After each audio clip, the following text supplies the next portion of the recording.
Hello, you are listening to an episode of Trade Talks, a podcast about the economics of trade policy. I'm Samir Keynes, the Europe Economics Editor for The Economist. And I'm Chad Bown, a senior fellow at the Peterson Institute for International Economics. This episode is about paper. As anyone involved in the practical business of trade will tell you, trade involves a lot of documents. We are going to talk about the problems associated with that and why it is so difficult to change. We'll be joined by two special guests. Alissa DiCaprio is the head of trade and supply chain at R3, which is a software company that uses blockchain and basically sells services to companies so that they can use it too.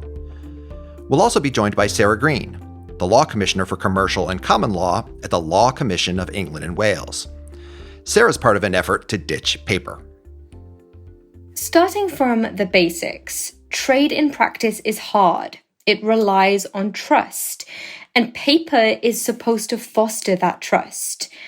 To give a personal anecdote, I just sent the vast majority of my possessions in a shipping container from America to the UK, and there are a bunch of pieces of paper associated with that transaction.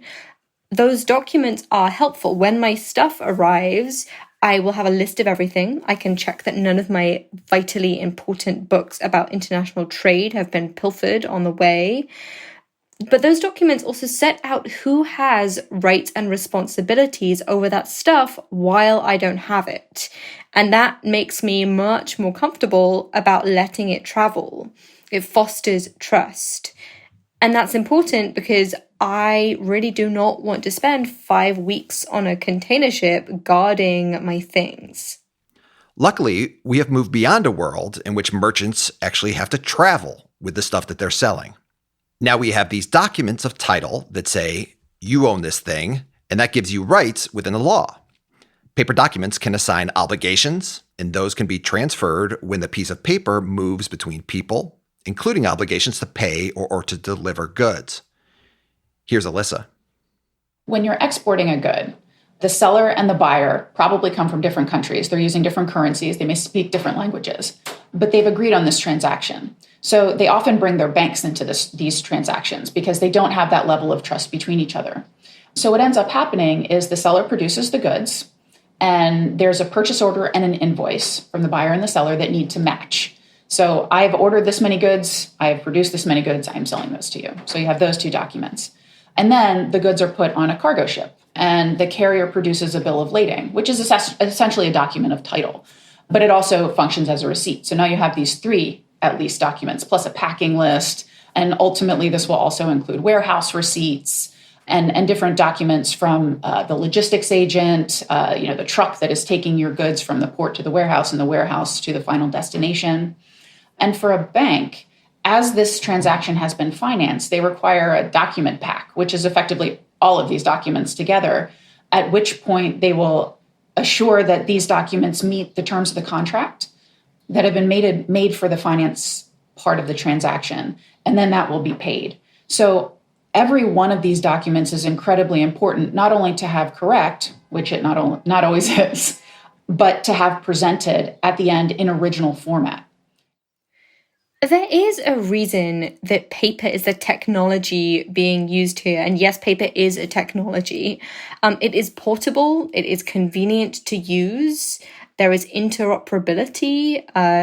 Pens, signatures, those are pretty international. Paper can also be certified or signed or basically proven to be the correct thing. But all of this adds up to a lot of documents. One transaction can require between 10, maybe 20 paper documents. There's one estimate that global container shipping generates 28.5 billion paper documents a year. And so much paper sets up a lot of problems. There's a number of different problems with paper, and I think we're familiar with the broad outlines of most of them, right? The environmental impact, the storage costs, you have to have lots and lots of file cabinets. Another important feature of this, though, is the usability of data.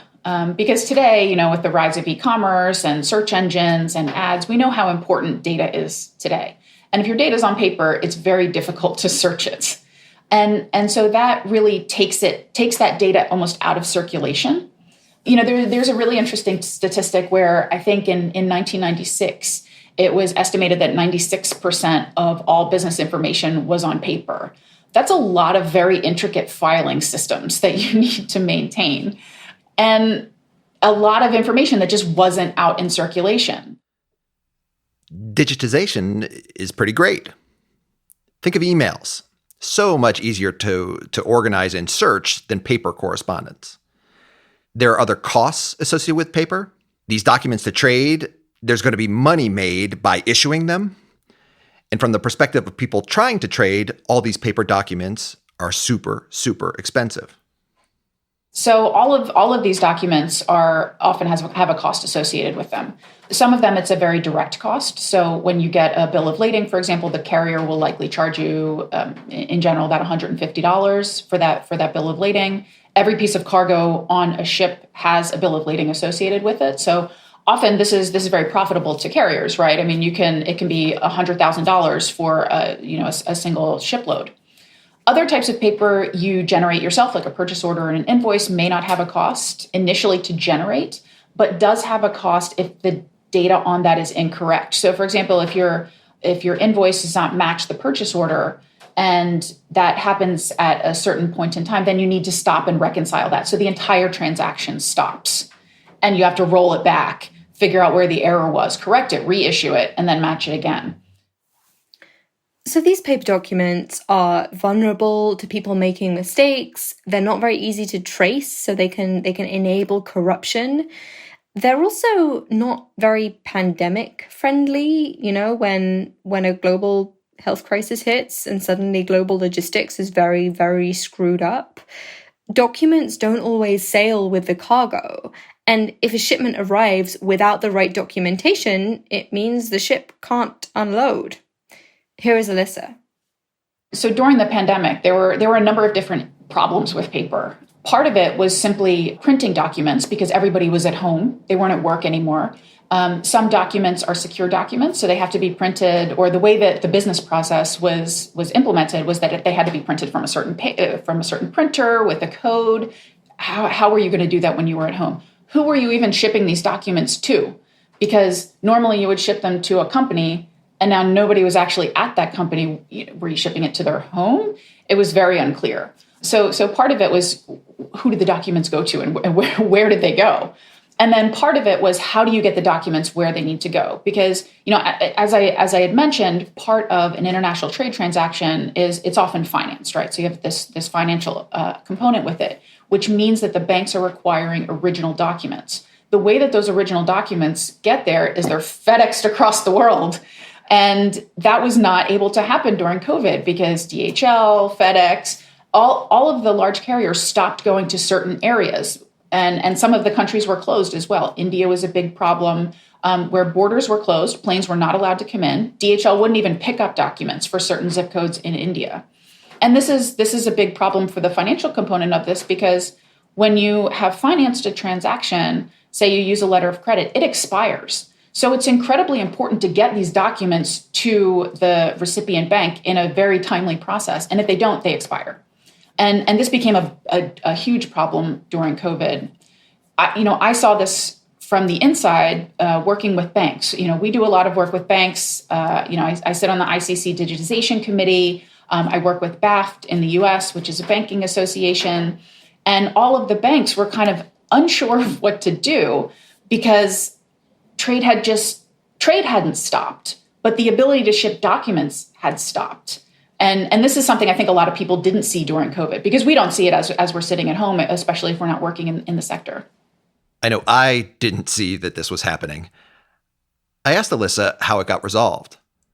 It's a pretty interesting question, because what ended up happening is international trade needs to keep flowing. I mean, that's the job of everybody. It can't stop. And we know this, right?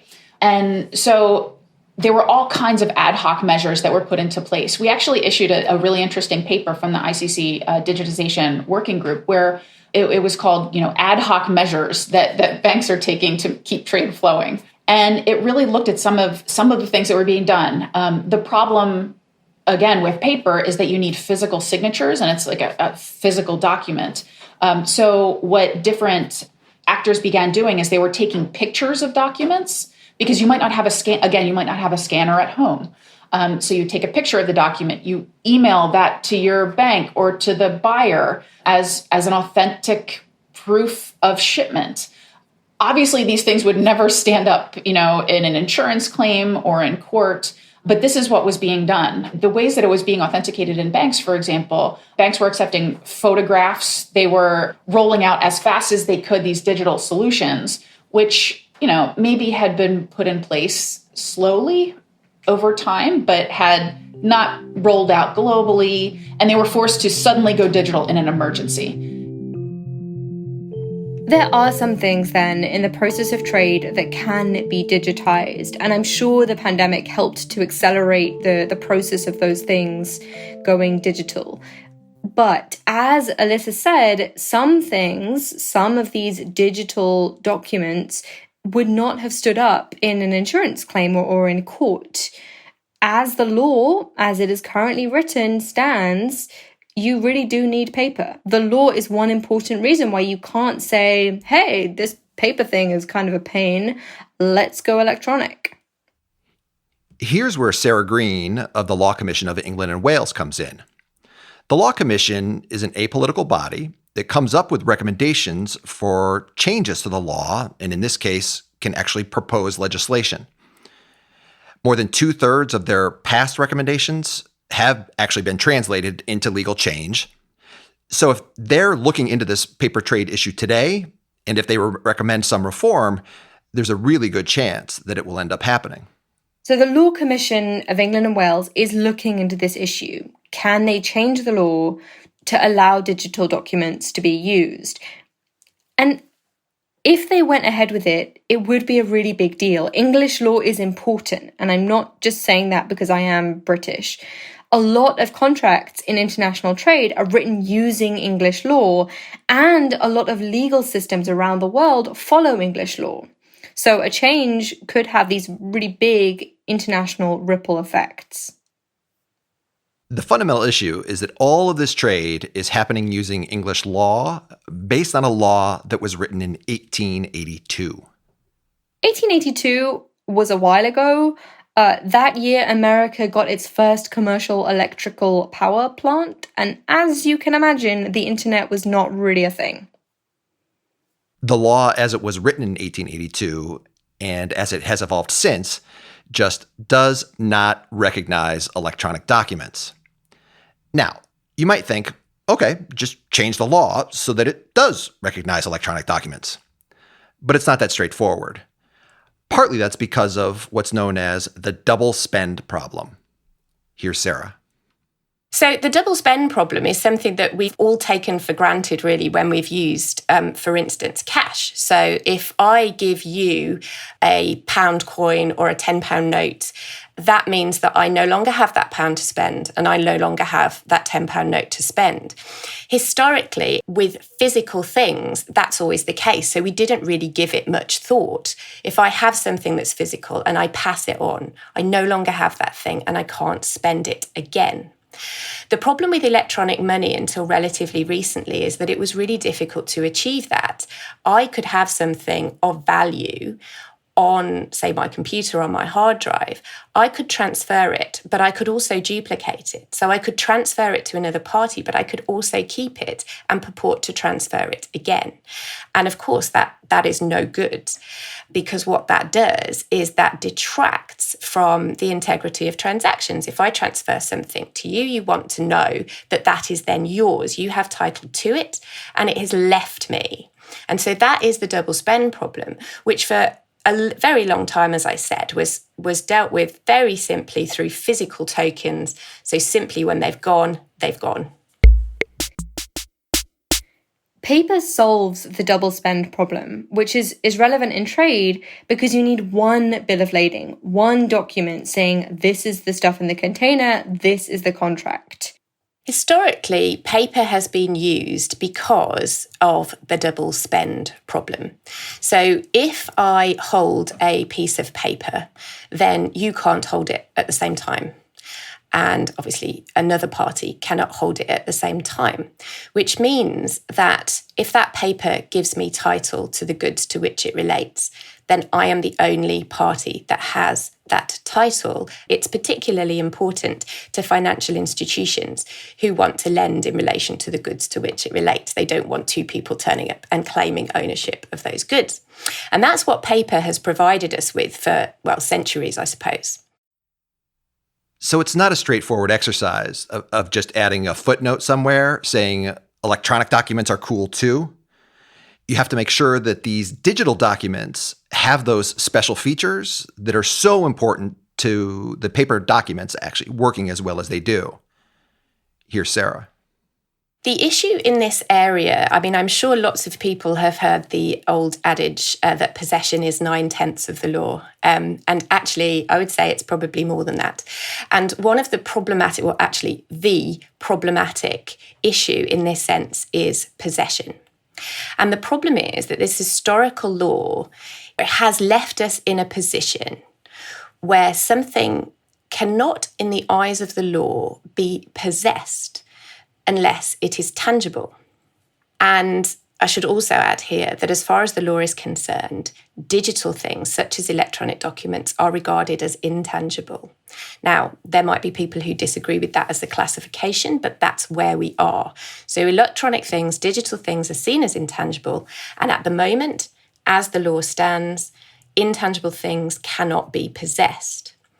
If something cannot be possessed, then it cannot have the effect in law that we want electronic trade documents to have, which is that they give title or they give rights to the holder simply by virtue of the holding. So that holding, that possession is all important. So if I can't possess something, it doesn't give me those rights. So the Law Commission's proposals in their consultation paper and draft bill aim essentially to decouple the notions of possession and tangibility. We need to get to a point where electronic trade documents can be seen by the law as being possessable. Once we've done that, everything else will fall into place and they will be given the same legal effect as their paper counterparts. So what we decided to do was to look at what it was about paper or tangible things that was important to possession. What we didn't want to do, and what's really important, is to say that everything that's intangible should be subject to possession, because that will mean that lots of legal implications will follow that we might not want to happen. So we wanted to extricate from the notion of possession what it is that's legally important. So we looked at lots of old cases that look at possession, and we drew out the legally significant characteristics.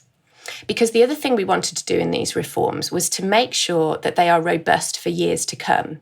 So they are technology neutral. We don't, for instance, want to say that if something's on a distributed ledger, that's okay, it can be possessable, because who knows how long distributed ledger technology will be mainstream or wanting to be used.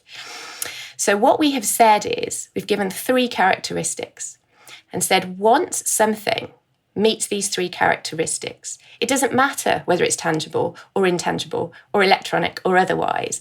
These characteristics are now the important, according to our proposals, these characteristics are now the touchstone of possessibility. Forget about tangibility, that's a red herring. And those characteristics are, first, that something has an existence independent of people. And that's to distinguish it from a legal right, like a debt. So a debt doesn't have any existence other than between the 2 people, one person who owes money to the other. What we wanted to distinguish was that from something like, say, a database or an electronic trade document, that even if those people didn't exist, even if we didn't have a legal system, that thing would still be there in the world. The second thing is that it's amenable to exclusive control. So that's the double spend problem again, in part. If I have it, nobody else should have access to it or be able to use, transfer, and dispose of it. And the third thing is, should be fully divestible, so that when I transfer it to another party, I lose it. It's no longer mine.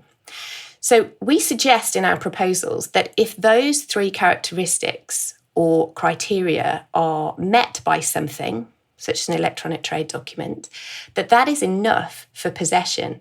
And actually, that's what matters about possession. I mean, the reason that the law has been, if you like, sidetracked by the notion of possession is that historically, everything that we wanted to possess was tangible.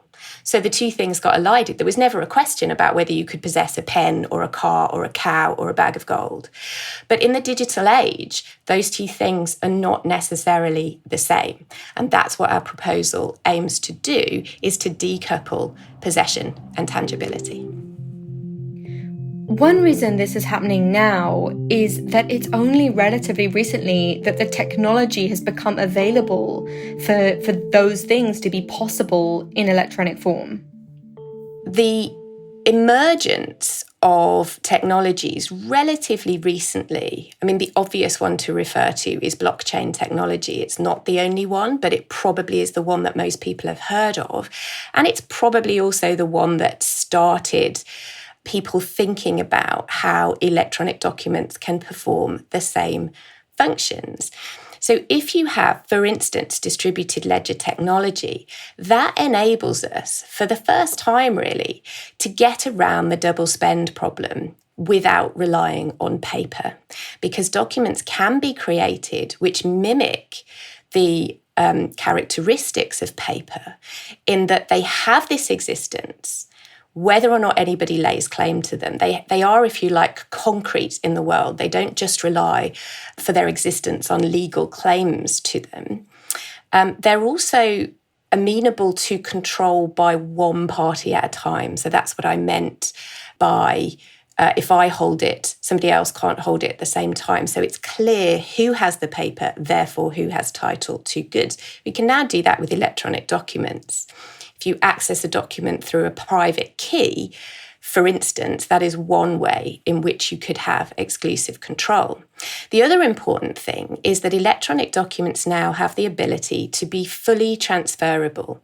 And on transfer, so if A transfers document to B, A is fully divested of that document. It's not like your standard Word document where obviously if I email that to somebody, I've got a copy, they've got a copy, and it could be transmitted several times or countless times.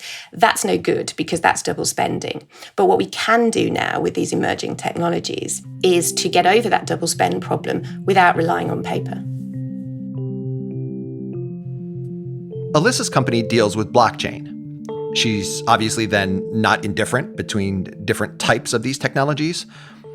But we asked her to explain a bit more about how blockchain could be used in the context of trade. So blockchain is just a database. It's not anything more complicated than that. But it's a database that allows you to be decentralized. So if you think about it, like use a letter of credit transaction, right? So you have a trade transaction, you have a buyer-seller, buyer's bank, seller's bank. And they're transferring documents around. So blockchain first allows you these documents to be digital. But second, what happens is when the purchase order, for example, is put on blockchain, it's certified by both the buyer and the seller before it's committed to blockchain in an immutable way. So they both certified that this purchase order is correct. They've both certified that the invoice is correct. And so it can automatically match. And if it doesn't match in the old way, you would have to stop the transaction, go back, confirm the data with both parties, reissue the documents, and then continue the transaction. With blockchain, if it doesn't match, then you can just automatically reissue it. So it becomes a lot easier that way. And then as the trade transaction goes on, the different documents become amended, they're changed a little bit by each actor in the system. Maybe a little bit of information is added. Okay, the goods have been loaded onto the boat. The goods have been offloaded at the port. They've been put into the warehouse. This can all be amended very easily, and it's visible to all parties of the transaction or the parties that you've permission to see it, whichever way you want to do it. So the benefit is both having the documents be electronic and also having it be visible to all parties. Because right now, I mean, think about it when you order something from Amazon or an e-commerce website, you don't really know when it's going to show up. Amazon kind of says like, okay, it'll be there Monday or Tuesday. You don't know where it is. Increasingly, there's different sites that will allow you to track to some extent. But with blockchain, you could see this. You could see, where fees are being put in, why those fees are being put in, which actor is doing it, exactly where it is. So it creates a lot more visibility. And the immutability of this is beneficial for, the issue of inclusion. So, if you think about small and medium-sized enterprises where they have a lot of difficulty kind of showing their history of transactions, if the bank has a history or if your buyer has a history, then you have a history. And so it creates this additional information about small and medium-sized enterprises that we don't have today, which is incredibly important. This might be the first time in over 150 episodes that we've mentioned the words blockchain, and it probably will be the last. But going back to the consultation, which could enable the use of technologies other than blockchain, it is open until July 31st, and chances are looking pretty good. As Law Commission projects go, this is quite unusual in that there is very little resistance to this change. It does seem that some people have been worried about fraud, but that seems to be because they're thinking about Word documents being emailed around, which is really not what the Law Commission is thinking about allowing as a replacement for these paper documents. And it's also not like paper wouldn't be recognized anymore. They are proposing something that would allow a process to change from paper to electronic form and then the other way around. It's also important to say that Singapore and Abu Dhabi have already adopted something similar, although English law would be a much bigger deal because of how important it is for international commercial transactions. So, thinking through why we're so hooked on paper, the legal infrastructure is one big reason. If the law changed, that could allow technology other than paper to take over. But there are other reasons why change might not happen overnight. It's hard to change business practices. People might not want the expense of investing in an entire new system. And you need to have the infrastructure of the internet and smartphones to make all of this work. So far, it doesn't seem like the Law Commission has been hearing a lot of complaints about people who would lose out from these changes. But you can bet that they exist. There are definitely people out there benefiting financially from the way that things work. National chambers of commerce have operating budgets that depend on the revenue from issuing certain trade documents. Alyssa said that there are these things called e-bills of lading. They cost $20 instead of $150. That is potentially a lot of rent that could not be taken by these people. At some point, they could start to kick up a fuss. But just more generally, it is hard to shift to a new digital equilibrium. You just need one person in the chain to demand a paper document, one cautious customs agent who just really, really wants a physical signature, and bam, the sophisticated digital system that you just built up is useless, and you miss out on the advantages, the efficiencies. Even if certain parts of the trade process have become digitized, so you're talking about IBM or Walmart as the buyer, and they have fully digitized systems, but their suppliers don't. So there's always a certain point in the transaction where even if the transaction is digital, you're going to have to issue paper. It just really depends on where in that transaction it is. It might be at the customs level, right? So a lot of customs agents still require paper. So you're printing something in quadruplicate on color-coded paper for this particular customs agent. Whereas in a different port, it's fully digital. So you can just submit the digital documents. So paper is kind of, very tricky that way, in that you could have what looks like an electronic or a digital process, but in fact, there's still going to be a point at which you have to use paper, and that's going to remove a lot of the benefits that you've already had from this electronic process. I think we should wrap up here. I do just want to stress that this isn't just a random detail in the business of trade. It's an important practical problem that would be really, really good to fix. Moving away from paper could save a lot of money.